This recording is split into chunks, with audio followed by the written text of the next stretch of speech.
नमस्कार, मी शुभांगी पंडित. स्वतेज न्यूज मराठीच्या बातमीपत्रात आपलं स्वागत आहे. तर पाहूया आजच्या काही ठळक घडामोडी.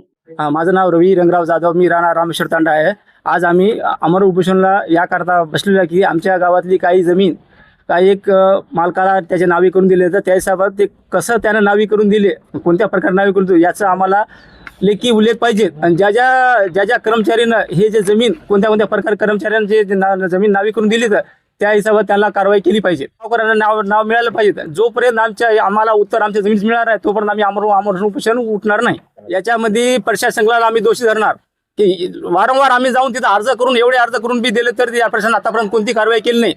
त्याच्यामध्ये ग्रामसेवक बी आलं, तर तहसीलदार आलं, बीडीओ आलं, सगळे आले. सगळ्या आमच्याकडे अर्ज होता लेखी नाही. जे बी दोषी आहे आपल्याला त्या सगळ्यावर कारवाई करायला पाहिजे. त्याच्यामध्ये एक दोषी नाही, सगळे लोक दोषी आहेत त्याच्यामध्ये. हा मागणी डोंगराळ भागात वसलेल्या रामेश्वर तांडा 3000 लोकसंख्या आहे आमच्या गावाची.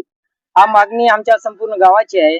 रामेश्वर तांडा येथे गट नंबर 1 शासकीय गायरान जमिनी आहे आणि त्या गायरान जमिनीचा जुना सर्वे नंबर 33 आहे, 9394 आहे. आणि मागील अनेक वर्षापासून या गायरान जमिनीवरती घनदांडगे लोकांनी अतिक्रम केलेले आहे. मुळात सांगायचं शासनाला, मला शासकीय गायरान जमीन ही शासकीय कार्याला देता येते, परंतु जो बनावट नमुना नंबर 8 आहे तो रद्द झाला पाहिजे. आणि विशेष म्हणजे हा माझ्याकडे शासकीय गायरान जमिनीचा जो तहसील कार्यालय कळमनुरी मार्फत दिनांक 13 ऑगस्ट 2024 ला मोजणी झालेली आहे. आणि हे मोजणीचा नकाशा आहे.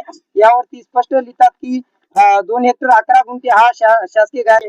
आणि मुळात आता हे आपण माग बॅनर बघू शकता, त्याच्यावर मी कागदपत्रे दाखवलेलं आहो. काही लोकांनी बनावट नमुना नंबर 8 तयार करून. शासनाला मला सांगायचं की ग्रामपंचायत कार्यालय जर एकच 7/12 देता आणि एकच नमुना नंबर 8 देता, तर ते कशा आधारे दिले? गावकऱ्याचा कोणत्या प्रकारचा विश्वास घेतला नाही.